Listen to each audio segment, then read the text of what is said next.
नाज़रीन किराम, ये मंगल का दिन था, 17 रमज़ान मुबारक, 8 हिजरी। सुबह सवेरे रसूलुल्लाह सल्लल्लाहु अलैहि वसल्लम इस्लामी लश्कर के साथ वादी फातिमा से मक्का मुकरमा की तरफ रवाना होते हैं। आपने हुक्म जारी फरमाया, आपने फरमाया कि ऐसा करो कि साद बिन उबादा से झंडा वापस ले लिया जाए। झंडा किसको दिया जाए? झंडा उन्हीं के बेटे कैस को दिया जाए। क्यों? इसलिए कैस उसका बेटा था। नबी अलैहि सलाम नहीं चाहते थे कि यह झंडा साद बिन उबादा के खानदान से बाहर निकला। अस्सलामु अलैकुम वरहमतुल्लाहि वबरकातुहू। बिस्मिल्लाह वस्सलातु वस्सलामु अला रसूलिल्लाह। मुअज़्ज़ज़ नाज़रीन किराम, हम फ़तह मक्का के हालात बयान कर रहे हैं और हम इस मुकाम पर पहुँचे थे कि नबी करीम सल्लल्लाहु अलैहि वसल्लम वादी फातिमा के अंदर अपने सहाबा कराम के साथ मुकीम हैं। हज़रत अब्बास बिन अब्दुल मुत्तलिब अबू सुफ़ियान को अपने खैमे में ले गए हैं। सुबह हुई तो रसूलुल्लाह सल्लल्लाहु अलैहि वसल्लम के साथ अबू सुफ़ियान का मुकालमा होता है और वो कहता है, मेरे माँ बाप आप पर कुर्बान हो, आप कितने बुर्दबार हैं, कितने करीम हैं, रिश्तेदारों से हुस्न सलूक करने वाले हैं। और अबू सुफ़ियान की ज़बान पर आखिर हक आ ही गया। पता है उसने क्या कहा? कहने लगा, उस वक़्त इस्लाम कबूल नहीं किया था, कहने लगे कि अगर मुझे अच्छी तरह समझ आ गई है, अगर अल्लाह के अलावा कोई और सच्चा माबूद होता तो आज मेरे काम आ चुका होता। नबी करीम सल्लल्लाहु अलैहि वसल्लम, अबू सुफ़ियान तुम पर अफसोस कि अब भी तुम्हारे लिए वक्त नहीं आया कि तुम्हें मालूम हो सके मैं अल्लाह का सच्चा रसूल हूं। अबू सुफ़ियान ने हलीम होने का एतराफ़ के साथ कहा, आप किस कदर सिला रहमी करने वाले हैं। लो जी नाज़रीन किराम, गुफ्तगू होती रही। हज़रत अब्बास ने अबू सुफ़ियान से कहा, अबू सुफ़ियान, इससे पहले कि तुम्हारी गर्दन उतार दी जाए फ़ौरन इस्लाम कबूल कर लो। अबू सुफ़ियान, उसने कलमा शहादत पढ़ा, अपने इस्लाम लाने का इकरार किया और उसके साथ ही हज़रत अब्बास रसूलुल्लाह सल्लल्लाहु अलैहि वसल्लम की खिदमत अर्ज़ करते हैं, अल्लाह के रसूल, अबू सुफ़ियान एजाज़ पसंद आदमी है, इसको कुछ आज़ाद दे दीजिए। आपने इरशाद फरमाया, जो कोई अबू सुफ़ियान के घर में दाखिल हो जाए या अपने घर का दरवाज़ा बंद कर ले या बैतुल्लाह शरीफ में दाखिल हो जाए, उसे कत्ल नहीं किया जाएगा, उसके लिए अमान का ऐलान किया जाता है, उसके लिए अमन और सलामती है। नाज़रीन किराम, ये मंगल का दिन था, 17 रमज़ान मुबारक, 8 हिजरी। सुबह सवेरे रसूलुल्लाह सल्लल्लाहु अलैहि वसल्लम इस्लामी लश्कर के साथ वादी फातिमा से मक्का मुकरमा की तरफ रवाना होते हैं। अल्लाह के रसूल सल्लल्लाहु अलैहि वसल्लम चाहते थे कि अबू सुफ़ियान इस्लामी लश्कर को अच्छी तरह देख ले और उनको हुक्म हुआ, हज़रत अब्बास को नबी अलैहि सलाम ने फरमाया, अबू सुफ़ियान को मक्का मुकरमा के रास्ते में पहाड़ के किनारे एक ऐसी जगह खड़ा करो जो निस्बतन तंग हो, ताकि वो अल्लाह के लश्करों को गुजरते हुए अच्छी तरह देख ले। हज़रत अब्बास ने अबू सुफ़ियान का बाजू पकड़ा, उन्हें लेकर एक पहाड़ी के कोने पर, जहाँ जरा वादी थोड़ी तंग थी ना, वहाँ पर बुलंद मुकाम पर खड़े हो गए। अब नीचे से इस्लामी लश्कर चाको चबंद दस्ते गुजरना शुरू हो गए। अबू सुफ़ियान बड़े ताज्जुब के साथ लश्कर को गुजरते देख रहे हैं।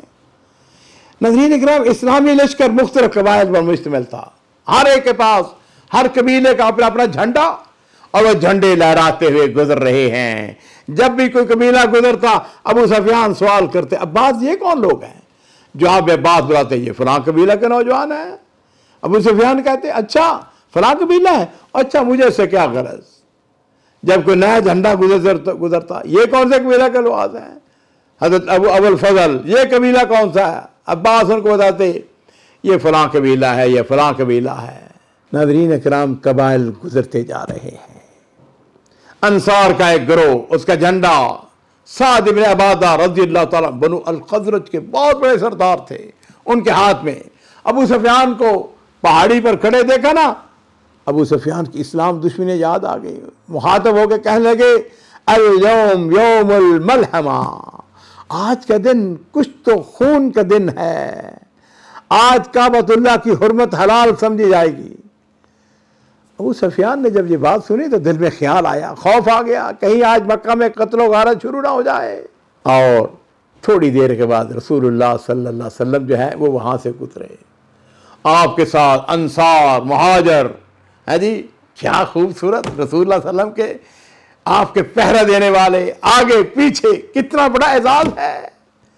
ये वो लोग हैं जो असला से मुकम्मल लैस, इन शेरों की, इन बहादुरों की सिर्फ आंखें नजर आ रही थी। हजरत अब्बास ने अबू सुफियान को बताया कि ये देखो, ये रसूलुल्लाह सल्लल्लाहु अलैहि वसल्लम है। अबू सुफियान ने जिस वक्त देखा ना इन लोगों को, इन फदाइन को देखा, नबी करीम सल्लल्लाहु अलैहि वसल्लम के साथ मोहब्बत करने वालों को देखा, अबू सुफियान ने कहा इनके साथ कौन जंग कर सकता है, इनके साथ कौन महाजराई कर सकता है। और फिर रसूलुल्लाह सल्लल्लाहु अलैहि वसल्लम पर नजर पड़ती है। अबू सुफियान को साद इब्न उबादा की बात याद आ गई। अर्ज करते हैं अल्लाह के रसूल, आपने साद इब्न उबादा की बात नहीं सुनी? तो नबी सल्लल्लाहु अलैहि वसल्लम ने फरमाया कि साद ने क्या कहा है? अबू सुफियान कहने लगे, उन्होंने कहा कि आज खून रेजी का दिन है, लेकिन मेरे अजीजों, अमन के हामी, मुहसिन इंसानियत, लोगों के साथ नेकी, खैर खाही, मोहब्बत करने वाले रसूल आज़म सल्लल्लाहु अलैहि वसल्लम फरमा रहे हैं, नहीं नहीं अबू सुफियान, हाज़ा यौमन युअज़्ज़मुल्लाहु फ़ीहिल काबा, आज तो अल्लाह ताला काबे की अजमत को बढ़ाएगा। व यौमन तुक्सा फ़ीहिल काबा, आज तो काबे पर गुलाब चढ़ाया जाएगा। फिर रसूलुल्लाह सल्लल्लाहु अलैहि वसल्लम की हिकमत को देखें। मैं कई दफ़ा इस वाक़े को जब पढ़ता हूँ तो मैं 1000 बार नबी करीम सल्लल्लाहु अलैहि वसल्लम की हिकमत के ऊपर कुर्बान जाता हूँ। आपने हुक्म जारी फरमाया, आपने फरमाया कि ऐसा करो कि साद बिन उबादा से झंडा वापस ले लिया जाए। झंडा किसको दिया जाए? झंडा उन्हीं के बेटे कैस को दिया जाए। क्यों? इसलिए कैस उसका बेटा था। नबी सल्लल्लाहु अलैहि वसल्लम नहीं चाहते थे कि यह झंडा साद बिन उबादा के खानदान से बाहर निकला। उससे क्या हुआ? साद को नाराजगी भी नहीं हुई और झंडे का एजाज जो है वो भी उनके घर के अंदर रहता है। इस्लामी लश्कर मक्का मुकर्रमा की तरफ रवा दवा। हजरत अब्बास ने अबू सुफियान से कहा, जल्दी से अपनी कौम के पास जाओ, उन्हें समझाओ मुकाबला करने की कोई जरूरत नहीं है। नबी सल्लल्लाहु अलैहि वसल्लम के साथ अब कौन मुकाबला कर सकता है? अबू सुफियान तेजी से भागे, मक्का मुकर्रमा पहुंचे, ऊंची आवाज से कुरैश को पुकारते हैं। कुरैश के लोगों, मोहम्मद सल्लल्लाहु अलैहि वसल्लम बहुत बड़ा लश्कर लेके आ रहे हैं, हम उनसे मुकाबला नहीं कर सकते। कुरैश ने जब उनकी बात सुनी, सन्नाटा छा गया। वह गुमान में भी नहीं आ सकता था रसूलुल्लाह सल्लल्लाहु अलैहि वसल्लम मक्का फतह करने के लिए इस तरह अचानक आ जाएंगे। अबू सुफियान की बीवी हिंद उस वक्त तक इस्लाम की शदीद दुश्मन, सब लोग सन्नाटा, खामोश। वो इस खामोशी को तोड़ती है, अपने खामद को खूब जली कटी सुनाती है। और अबू सुफियान जो है वो लोगों से कहते हैं, लोगों इस औरत की बातों पर ना जाना, मोहम्मद सल्लल्लाहु अलैहि वसल्लम अपने साथ इतना लश्कर लेके आए हैं, इसका मुकाबला करना हमारे बस की बात नहीं है। और फिर लोगों से कहा, देखो जो मेरे घर में दाखिल हो जाए उसे अमान है, उसे लश्कर इस्लाम में से कुछ नहीं कहा जाएगा। लोगों ने कहा, अबू सुफियान तुम्हारे घर में कितने लोग आ सकते हैं? उन्होंने कहा कि जो अपने घर का दरवाजा बंद कर ले, बैतुल्लाह शरीफ में दाखिल हो जाए, उसे भी अमान हासिल होगी। तो नाज़रीन इकराम, हुआ ये कि लोग जो हैं ये सुनकर अपने घरों या बैतुल्लाह की तरफ दौड़ पड़ते हैं। नाज़रीन इकराम, फतह मक्का का खूबसूरत, शानदार, इज़्ज़त वाला और ईमान को बढ़ाने वाला वाक़या अभी जारी है। वक्त हमारा ख़त्म हो चुका है। इंशाअल्लाह आइंदा एपिसोड के अंदर हम बाकी जो बकिया वाक़यात हैं उनको बयान करेंगे।